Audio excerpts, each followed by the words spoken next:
Let's just wait for a couple of minutes. Neeraj sir will be joining shortly, Sounds good. and he's going to moderate the session. So Perfect. yeah. Yeah.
Good afternoon, everybody. Welcome to Dhruva and welcome to Karan. So great to see you guys.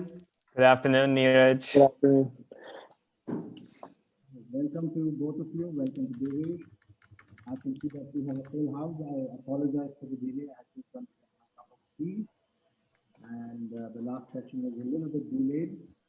And I hope all of you have been enjoying the session. Your voice is not that clear. I think you'll have to connect your. You're not audible. You're not very well audible. Dhruva is currently a PhD student. I don't know if you can hear. You're not very well audible right now.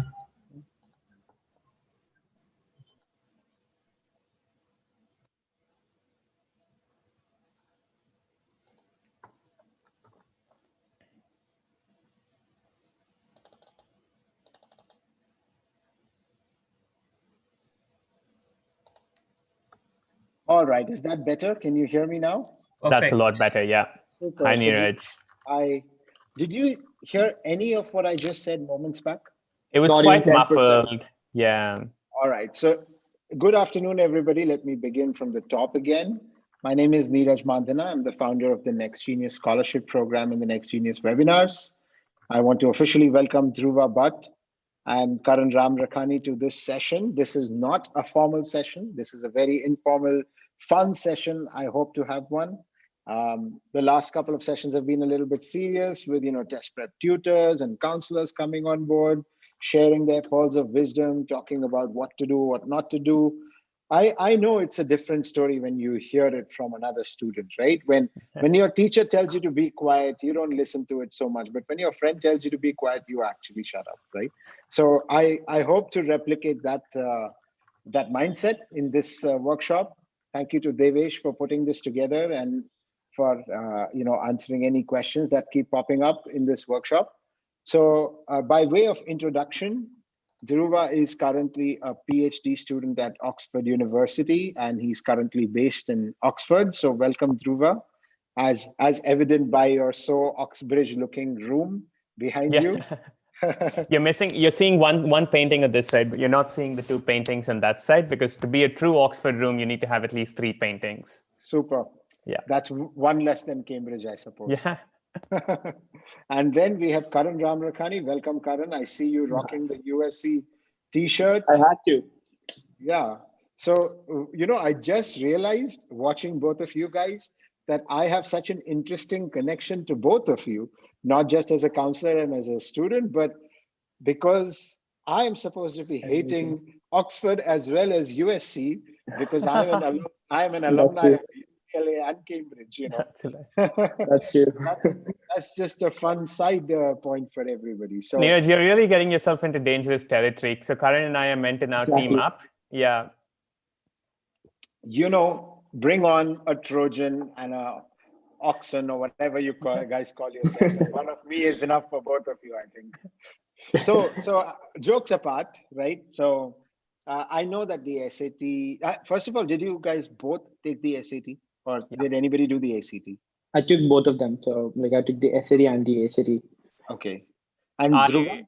I took just the SAT, and I took it at this point now about 7 years ago. And so things were a little bit different back then. We had, it was out of 2,400. The essay was compulsory, and we had 3 sections, reading, a separate section in writing, and a separate section in math. I've read up a little bit on how the SAT has changed since then, but some of my experiences and things that I share might be more relevant to the previous version of the SAT, so take it with a grain of salt. That's fine. That's no problem. You know, I think, you know, old dog, new packaging. True. So right. Karan, what about you? When did you take it? Tell everybody. So I started taking them in 2017 and ended in 2018. So like it was a long journey. I took the SAT and the ACT both. SAT, I guess, is still on paper, whereas ACT used to be on paper, but they shifted to online. If I'm not wrong. So I took the 1600 scale, which is the new one. The essay is not compulsory, and we have 4 sections. That is reading, writing, and 2 math sections, which is calculator and non-calculator. And ACT is the opposite. Like, I mean, not the opposite. It's the order is different. Super.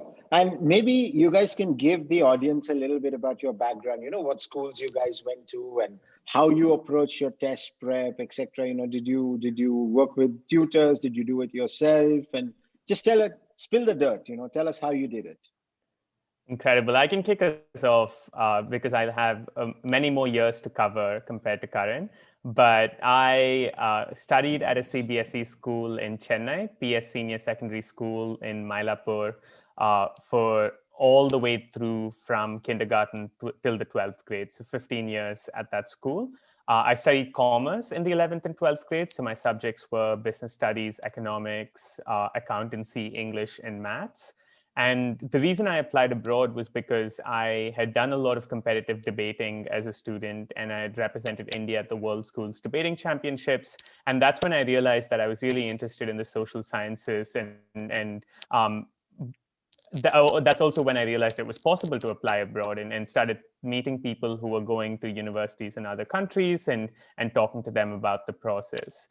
I then, once I started getting ready for university applications in sort of the 11th grade, I had to make a decision about the SAT versus the ACT. And my sense of it from reading about them was that because the ACT had a science component and I hadn't taken science in the 11th and 12th, and I wasn't a very big fan of it, I figured the SAT would be a better fit. And so I put in about a month to a month and a half of prep for the SAT before I wrote the exam. So thankfully that prep happened over the summer. And the way that I prepared for it was largely that I went to, there's an organization called the USIEF, which is the US India Educational Foundation, at the US consulate in Chennai. And they have a library with access to guidebooks. And so I went over there every day for the summer, and I would spend 4 or 5 hours there from the morning through till the afternoon. I initially started off practicing each of the sections individually, the writing, and then the math, and then the reading. And then towards the end, the last couple of weeks, I would do 1 practice test a day. For those of you who know anything about the SAT, you know it's a long haul test. You've got to sit there for 4 hours and write the exam. So I figured that doing as many practice exams as possible in test-like conditions was crucial. And so I did that for the last couple of weeks, prepared for the essay separately using a book that had a collection of essays. So we can talk about that too. And then I wrote the exam. I got a 2310, ended up applying to universities abroad, went to Harvard to do my undergrad degree in economics. And as Neeraj said, finished that in 2017, and I'm now a PhD student at Oxford, where I study international development. And I also run a research program for high school students called Lumiere. So that's me, a bit of background about myself and my test-taking journey. And I'm happy to answer questions or go into more details about the prep later. Super. Thanks for sharing, Dhruva. Yeah, of course. Karan, what about you? How was your journey? Tell us, what school, what background, what inspired you to do both tests, all of that stuff. So I was in Mayo College, Ajmer. It's a boarding school. So I was there until 10th grade. And once I left that school during the summer between 10th and 11th, that's when I started prepping for the SAT for the first time. I just joined the coaching center, went through all the rules. Just like how we study for the SAT, like through books and tutors and all that. But I did take a test during that summer, like the summer between 10th and 11th. And then in 11th, I shifted to an IB board school in Jaipur. It's called Jayashree Periwal International School. That test that I took in that particular summer between 10th and 11th, it was more of a practice test, like just to get an understanding of how the setting is and everything like that. I did start taking the test pretty seriously, like the ones which you actually send to colleges. I started taking those after like halfway through 11th grade, and I can't second Dhruva more than this. Like, you have to do as many practice tests as you can. From my experience, a big mistake that I made was that I used to do like section 1 and section 2 together, or like just one section at a time, then take a huge break, like 30, 40, 50 minutes, and then do the math because I loved math, and do the math like in one go and do the English in one go. I highly don't recommend that. Like, don't do it. The best way to do it is just sit down and do it all in one go. That's the best way to go. So the reason I took both SAT and ACT was like most of my friends, they were taking the ACT and I was taking the SAT, and they were getting good grades in ACT. So, and from them, I learned that ACT is like, in my personal experience, SAT is a little bit more challenging, like in the difficulty level, but you get more time. Whereas in ACT, you get like less time, but it's also relatively easier. That's my experience. So I decided I never had like any time issues with any exams going. Like, I always used to complete before time. So I was like, yeah, let's give ACT a shot. And so I ended up giving the ACT too, and that's how I went back and forth. Superb. Thanks for sharing, Karan.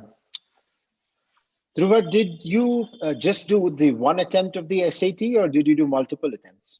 I just did. Oh, sorry. So, I just did the one attempt. I didn't give myself too much time. So I wrote the test the summer, basically right after the summer between my 11th and 12th grade. So if I had to redo it, I would have had to do it in November or December, which was very close to the admissions decisions, application deadline. And I had to do my SAT subject tests. So I did 3 SAT subject tests in math, 2 English literature, and German. So those were my 3 subject tests that I took, and I took those in the later half of the year. So I just took the main SAT once, and if I'd gotten a bad score, I'm not sure what I would have done. So I would recommend trying to take it a little bit before that, but it worked out well, thankfully. Yeah, that's an important point, right? Yeah. Many students, either because they're not aware or procrastinating, they just leave it, shove it somewhere at the back of the cupboard, and do it later. And then in the end, everything piles up.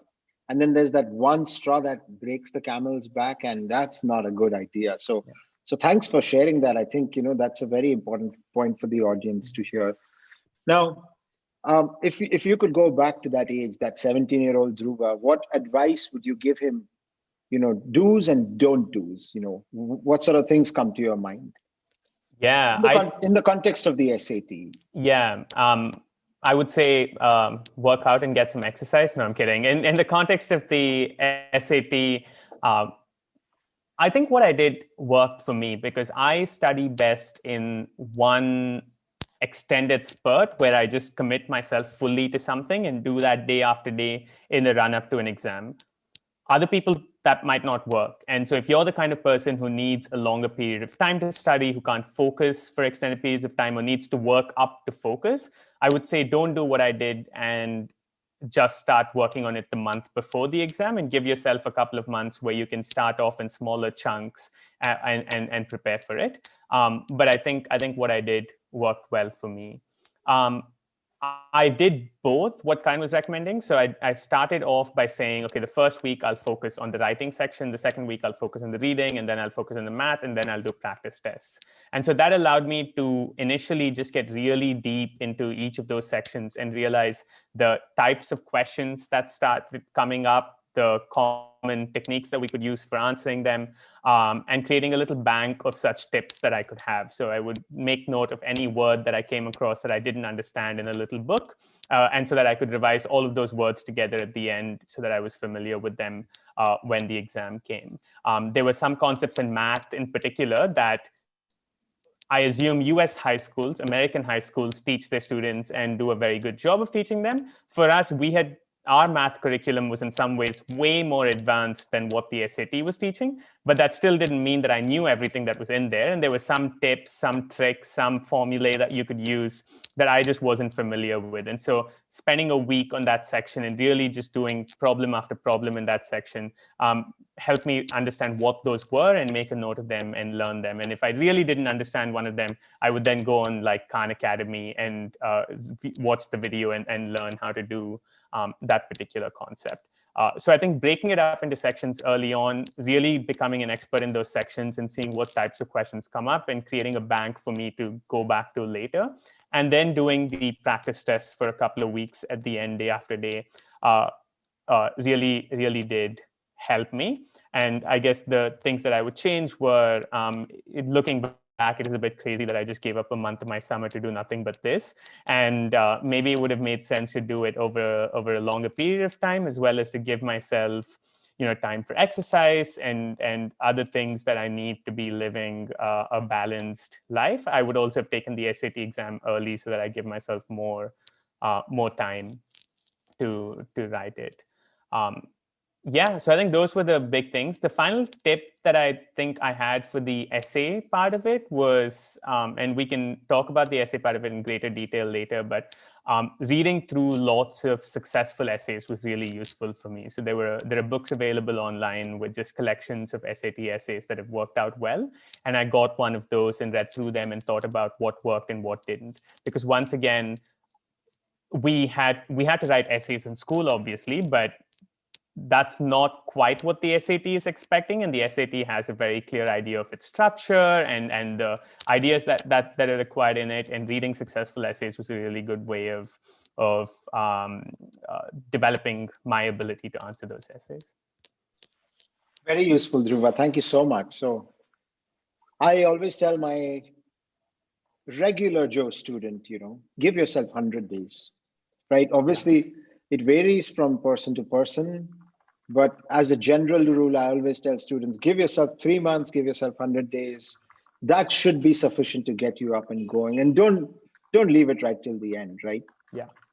The important point that you raised for me was, you should know your learning style. So yours is that sort of express rocket speed, in the zone style of learning.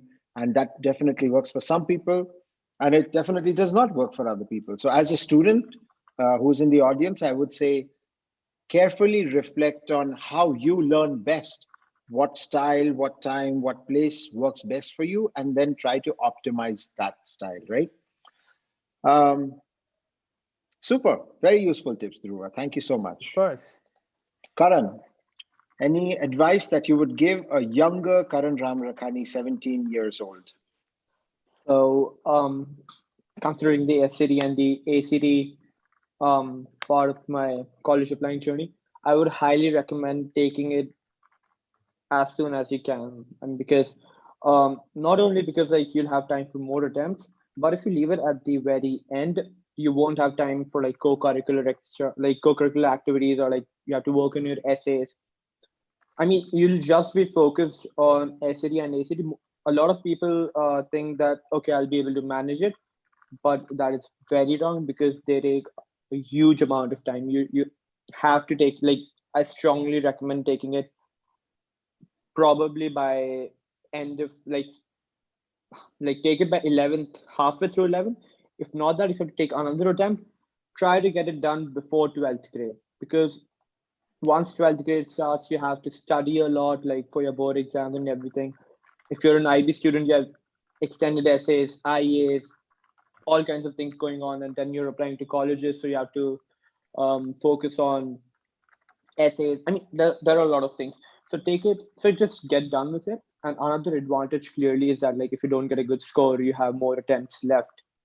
I personally still see, still talk to other students or like cousins of my friends, and they're like, okay, I wasn't ready to take it this time. I'll take it in the next attempt, like in March or in January, like whenever the next attempt is. I've seen them do that. Just take it. If you don't get a good score, don't send it to the colleges, but at least you'll get a clearer idea. And after taking the SAT and the ACT both, as Neeraj said, you should know your own study pattern, like study style. Like Dhruva prefers doing it all at one go. I personally don't see that working out for me. So I'm in the second category. So I would recommend studying for it. Like, of course, do it section wise. Like, become very good at the first section, second section, third section, fourth section, and but do it well in time. So you have at least a month to do the practice test. Another great advice that I think should be useful is, I used to, so as I told you that I did the papers in sections, like I didn't do it in one go. So what that did was, it ruined those papers for me when I took them. Like I tried solving them again for the second attempt. I already knew the answers. So that kind of ruined the papers for me. And I had a mindset that, okay, there's this thing going on around students at Kaplan, Princeton, all these other papers are relatively difficult than the college board papers. If you feel so, do not keep them for the last. Take them in the beginning, because in my personal experience, like as you reach the test date, do the college board papers, like the 8 college board papers that are available in the ending, because they'll give you a better idea of like what you'll actually score. I mean, that's a good way to know where you stand. So always keep the college board paper for the end. And if you do it section wise, firstly, it won't help you. Like if you don't do it in one go, it won't help you. Plus, it'll ruin the papers for you when you try to do them again, because like you'll remember most of the answers. So these are the 2 or 3 main things that I would recommend doing and not doing, respectively. Thank you, Karan. You know, I couldn't agree more. I see this so frequently, right? You registered for a test. You're preparing for the test date is coming closer, you're getting nervous, weak in the knees, butterflies in the stomach. 2 days before the test, you're like, I'm not ready, I don't know, the next one, right? Let's delay it, right? Like you and I have seen this with so many people. So, okay, I'll do it the next time, and then the next time never comes, right? You won't believe this. Back in school, I took 1 or 2 attempts just for the sake of like, okay, let's just take it. What's the harm that can be done? And by the beginning of 12th grade, students were like my friends, they were like, oh, you're not taking this attempt? I thought you're taking this attempt. And they're like, the test room won't be the same without you. I mean, you have to take it. So that was like, I took the SAT twice and the HAT twice or something like that. Yeah. I will say though, that I think one of the reasons why I took it only once and I needed to get it right that time was because the SAT was expensive, and taking it multiple times would have been a financial burden for the family. And so if I had to do it, I'm sure we could figure out a way to do it, but I wanted to get it right the first time. And so I kind of just pushed through and did as well as I could. But for those of you who are concerned about that, in terms of cost, you have to pay to write the SAT and then pay for each college that you want to send the reports to. But if you're applying for financial aid and you qualify for significant amounts of financial aid based on your family's income, you can get that amount waived to when you're applying to universities. You can also self-report your own scores for a lot of universities. So just say how much you got on the SAT, and then if you get in, the university might ask you to confirm by sending an official report. But those are some ways by which you can reduce the amount of money that you need to spend on this, because I understand that it can be quite an expensive process for a lot of students. Yeah, that's a great point, Dhruva, because and I think two things I would like to add on top of that. Number one is you can get your fees waived if you coordinate with your school counselor or your principal. The SAT might waive off the fees for you if you are able to demonstrate that need. And since the time you went to college, I would say a vast majority of colleges that attract applicants from India have shifted to the self-reporting model of the test scores. So, you don't have to spend another $100, $150, $200 reporting multiple test scores to multiple colleges. You only send it to the one that you finally want to go to. So that's definitely a big saving for families, right? Plus, like, you can look into if your college requires or does not require SAT. And you can definitely coordinate with Neeraj sir that if it is like, if you should actually send it or not. That again is a plus point, because I remember spending a lot on these. And I mean, just try to get it done in as less attempts as possible.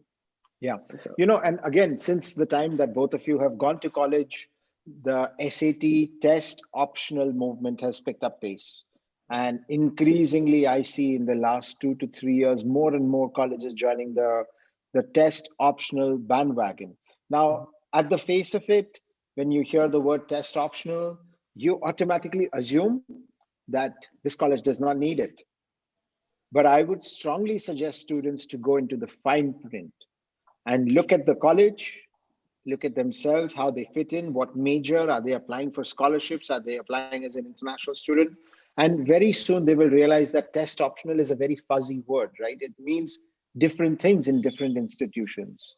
So don't get super excited if you suddenly find out, oh, U Chicago is test optional now, and that doesn't mean I don't have to take the test and all. Be careful when it says test optional, right? There are many times when test optional is only optional on the surface, but when you dig deeper, you realize, oh, you actually needed a test. Now, obviously, we are living in a year when a COVID-19 pandemic is happening, and vast majority, if not all, the colleges have dropped their SAT, ACT requirements. We'll have to watch how colleges emerge from this pandemic and change their admission policies. So good point. I've got a bit on the test optional situation as well. So all of you know that US universities do their admissions on holistic criteria, which means that they look at all of the different components of your application and then try and put together a class of students that is diverse, intelligent, passionate, fun, all of these characteristics that they want in a class of students at Harvard or at USC or wherever it is. What that means is that the SAT by itself cannot make your application. So there is no such thing as a cutoff score. If you get above that, you're into a university for sure, and you're not. However, especially for international students, I think the SAT serves as a standard measure of quality. What that means is that if an admissions officer who's sitting in Boston is reading through your application, they may not really know what your state board means, what those marks mean. Is a 75 good? Is a 75 bad? They certainly don't know unless you go to a very prominent school, and I didn't. The details of your school, what the quality of the school is, what the rigor of the school is, any of that stuff. And so especially for international students, I think the SAT and standardized tests, so whether that's the subject test, APs, all of these things, serves as almost like a leveling factor, in that it proves that you are competent at the level of people from anywhere else in the world. And so that gets your foot in the door. And then you've got to use the rest of your application, your extracurricular activities, your personal experiences, to really sell yourself and explain why you deserve to be a part of that class. That's the first thing on the test optional, which is that might be optional for some people, but it's really useful as a way to demonstrate a standard metric of your quality across countries.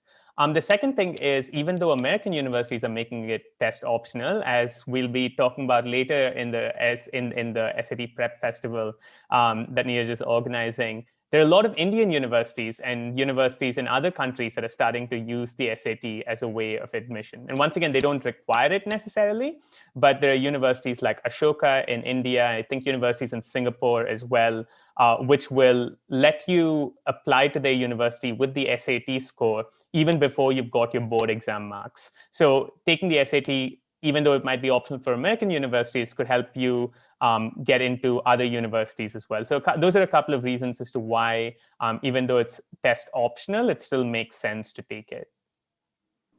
That's true. So you apply before you get a board examination scores. So, I mean, your predictive scores are what are sent to the universities, correct? So, so the universities don't know that whether you'll get that score or will you not. So the SATs also like give them a certainty, okay, that this particular applicant can get the score, at least in the SAT, which is the same for everyone around the globe. So that's another factor. But the second thing, I'm not so sure about this, but it might put out an impression on the admission officer who's reading your application that, okay, this guy, I mean, it's pretty obvious that everyone gives SAT who's applying to the US. And if you don't send in your SAT, it might, depending on your application and everything, it might give an image that this person did not get a good score. That's why he's not sent it. Okay. So it's actually a case by case basis. So, I mean, I agree. I agree with you, Karan. You know, you've got to play that very carefully. An absence of a score can also have a negative impact at times, you know, so that I think it's very important to talk to your counselor about the holistic application and how a score might or might not fit into that particular college that you're applying to. Now, to speak to Dhruva's point, you know, and I know that you run the Lumiere program. So let me talk a little bit about how that fits into the test. You know, many colleges around the world are looking to understand your academic rigor, all right? And they want to know if you're a good critical thinker, if you're a good problem solver, if you can, you know, read critically and understand the written word, if you can analyze data. And the best way that everybody tells us is to see a consistent performance across your high school. That is the strongest indicator of college performance, right? If you have performed strongly and if you're in the top percentile at your high school, right across 9 to 12, that is the first thing that most top tier colleges I know will look at. The second thing that they would look at typically are your test scores in standardized platforms such as the SAT, the ACT, SAT subject test, and APs, etc. They're looking to see how you perform on a standardized platform under standard conditions compared to everybody else around the world. Now, that is highly contextual as well, right? Because we see that maybe somebody who is from Ajmer might not, or from somewhere outside Chennai, might not have had the same opportunity to prep, etc. Although we hope to change that with this platform. Compared to those in the metropolitan or other larger cities around the world, right? So there is, and also the family background, socioeconomic realities are different. So we see also, you know, race-related differences. We see gender, geography-related differences. So, but at the same time, you know, your test scores can be a relatively good indicator of your academic potential. Now, to speak to Dhruva's benefit, I also want to highlight that, you know, engaging in programs such as online research programs, such as the one that Dhruva runs called Lumiere Education, also can be a great demonstrator to colleges of your academic ability, you know, because it is in such research programs that students are able to engage with a researcher, a graduate student, a lecturer, a professor, work with them on a research problem, define the problem, structure, collect data, analyze data, you know, come to a conclusion, write up articles, read other articles, decipher meaning. So I think that can be a strong way going forward as well for many students to demonstrate that academic potential? Dhruva, any thoughts on what I have just said?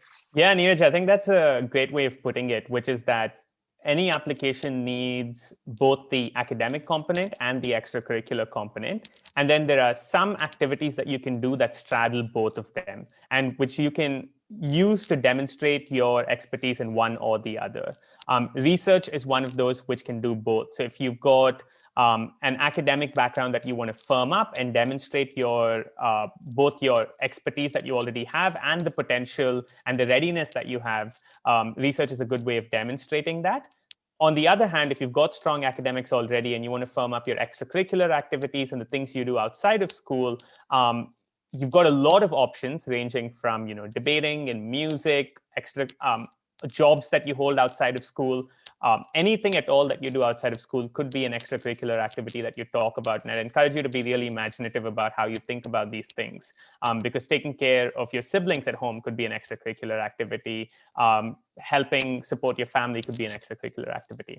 But research also serves as an extracurricular activity in that it demonstrates that you go above and beyond what everybody else in your school is doing, and making use of opportunities that exist outside to really push yourself, work hard, think deeper than everybody else, and create something that's ambitious. So I think whether you're looking at the academic component or the extracurricular component, research is a good one. And there's a few others that also belong in that bucket, such as debating, for example, which I'd recommend. Super. One of the questions I always get from students is, what's the cutoff? Because in India, we are so used to this word cutoff, right? You get cut off after a certain point. So, and I always find myself showing them all of these charts, from the 25th percentile to the 70th percentile. And that's so complicated, right? Because we're looking for a straight up answer. So maybe you guys can share a little bit about friends you've made at college, and were all of them like 1600 out of 1600 or 1550, or did you guys find a range at college, right? I mean, in your case, Dhruva, on the 2400 scale, and Karan on the 1600 or the 36 ACT scale. Any comments on that? At least in my, so one thing I'd say is that, you go to university and start talking about your SAT scores when you're at university is an incredibly lame thing to do. So I don't actually know the SAT scores of a lot of my friends, which is a good thing because it demonstrates that SATs are to get you in, but it's not like this albatross around your neck that's going to mark you forever and ever. Once you're in university, you'll enjoy the university you go to, regardless of what your SAT score is. So if you don't get a good score, it's not the end of the world by any means. From the friends that I did know the scores of, I'd say out of 2400, it would be a lot of them had 2200 and above, and then had really exceptional things going for them otherwise. So they all had strong academic grades at school, or at the very least a strong trend of improvement. So I've seen some questions that go, oh, I got X% in 10th grade. Can I still apply? You absolutely can, but you need to demonstrate that your scores have improved since the 10th grade. They were all exceptional at some extracurricular or the other, represented their state or their nation at something. Now, all of this is for a place like Harvard, but there's a wide variety of universities in the US that you can apply to, which go a full range in terms of what sorts of students they take in. And so I'd say, depending on what your SAT score is and what your extracurricular activities and things at school are, there is probably a university out there for you. You just need to find it and apply to it. And so that's the answer is really, it depends on the university and where you want to go. So adding on to Dhruva's point, I know people from school who got a 35 in the ACT, got a medal from the Prime Minister, and their only dream was to get into an Ivy school. No matter what major, no matter which school, it just has to be an Ivy League college. They didn't get into any of those. Whereas I talk to people who still don't. I mean, if I ask them their SAT or ACT scores, because to this day, I don't know their scores because they're like, okay, it's so low, I'm going to tell you. And they got into Penn. I know a couple of friends from USC. Okay, they're just like, okay, it was low, I can tell you that, but I'm not going to tell you how much I got. So it really does not matter. Like, you can apply. I mean, it does matter a lot, but it's not the end of the world if you don't get a good score. Yeah, what I want to tell students is, look at the college, look at the typical range, look at your background, look at what program you're applying to, and see if you're hitting above your weight category, That is very important. Colleges are interested in students who are hitting above their weight category, who are performing better than their peers within their context, right? And if you might have a 34 on the ACT, and you might say, oh my God, that's a disaster. I know people who are getting 35s and 36s. I'm never going to get in. But you know what? Given your environment, that 34 was a stellar score. That puts you in a very top-notch bracket, right? And of course, there are also majors, for example, at USC, which are more creative, right? Your film, theater, acting, graphic design. So many of them, right? So many of these creative fields where the SAT score is actually not that important determinant, both of getting in and performing at college, right? So other things in your application are more important. So, we tend to think in India as a sort of cutoff mentality that, oh, if I have 1550, 35, 36, then, I can apply to Harvard, Penn, etc., Ivy Leagues, blah, blah. Otherwise, I'm done for. Yeah, That's not necessarily the case. You've got to look at yourself, try to put your best foot forward from within your context, right? Yeah. Agreed. I think that makes a lot of sense. And that's part of what we really need to be thinking about with US universities, is that they do really take each individual case as a special case. And you can make arguments because you've got multiple opportunities in your Common App essay, in your supplemental essay, in your interview, if you get one, to explain your situation and your circumstances and point out how you have made full use of the opportunities available around you in your school, in your neighborhood, in your community, to go above and beyond what other people have done. That demonstrates your passion, your hard work, your intelligence, and your willingness to contribute to community. So I did realize we were just chatting and time is up. So I just want to ask one last question before we wrap up today. Now, both of you battled difficulties, did well on the testing, got into some great schools, and probably are role models for some of your peers and juniors at school. Obviously, you both also saw other people who you looked up to. What is the one thing you saw other people doing right when they approached the SAT and ACT? And we will leave the session after that.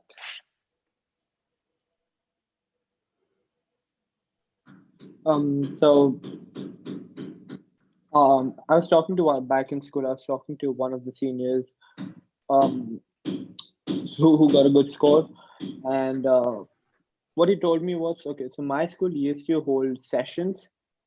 It was basically a room where the desks were set in a testing condition kind of setup, like one after another, and anyone who was taking, you could just go sign up for it. It was like there was no charge or anything. And all the kids who were taking the SAT for that particular attempt, you used to just go there, sit, take the test, and it was actually moderated by teachers. So it was, it was as good as it could get before the test, like the test conditions. So I did that, and that's I didn't study at all during just before that attempt. I didn't study at all. I just did 3 or 4 practice tests like that, and that's when I got a good score. So I would just say create the test conditions as accurately as possible for you, and take it in that, because the pressure, the surrounding, all of that matters. So I don't think you're allowed watches in the test room. So maybe not a digital. I had a digital one, so I don't think you're allowed digital watches. So from time to time looking up at the clock, how much time is left, all those things. These are small things which you don't realize before you take the test. So just think about it and create the condition as accurately as you can. So that's a fantastic point. Karan, we were talking about this earlier. This is such an important point. Thanks for bringing it up. One of the counselors was telling me a few days ago that, these days the students are taking the test with their masks on, right? And you're both wearing glasses, right? And what happens is they become foggy after some time, right? Because you're kind of panicking, you're perspiring, and the glasses become foggy. And this student, the counselor was telling me about, got so nervous that they didn't know what to do after one point. They were very nervous about taking their glasses off, putting them, cleaning them, because that would have meant 30 seconds being wasted. You know, imagine what the world has come to. Yeah. So replicating test conditions as much as possible, we can't perfectly replicate them, obviously, right? So, but as much as possible, it's such an important point. And I really would encourage everybody to do that, both in terms of environment and timing. As much as possible, please replicate the test conditions. I mean, Thanks, create the desk around you, like the way you'll set up your pencils and everything, as accurate. Yeah, great point. Thanks, Karan. Yeah, no, Karan, I think that's really, really good. Mine is a lot less practical, which is what was common to all of the people who succeeded in the SAT and in the US college admissions process is that they did it. And I think being a high school student, there's so many pressures acting against you in this situation. You might have other people counting you out, saying, you know, you can't apply abroad for undergrad, it's too expensive, you won't get financial aid. You might have yourself counting yourself out, being nervous about whether you really have what it takes to write an exam like this, go through such an arduous process, write essays. And I'd say the biggest thing to do is not count yourself out before the universities do, and give it a try and give it a shot. And there's very little to lose. The process is useful in that it makes you a harder worker and a better thinker, and helps you understand yourself and the application process in general better. And it can be a lot of fun if you take it in the right spirit as well. And so the biggest thing that I think I saw and that I found the most useful was realizing that as hard as I found it, I was not the only person to be doing this. I was not the first person to be doing this. There were loads of people who put themselves out there, who tried, and it succeeded for them. And so I should give it a shot as well. Super. I want to thank Karan and Dhruva for being with us today. You know, it's inspiring. You guys might not think that, but it's inspiring for younger students to see both of you, to see the success you've had, to hear from you, to connect with you at a personal level like this. I'm sure it will be a great motivator for the students in our audience today and for those who watch the video in the future. Thank you so much for being a part of this and you know, openly sharing about your journeys and providing the tips that you guys provided. I look forward to continuing our conversation in the future. Good to see both of you. Thanks so much for participating today. Thank you good so luck much to everybody. Thank you for having us, and good luck, everyone. See you. Thanks. Bye.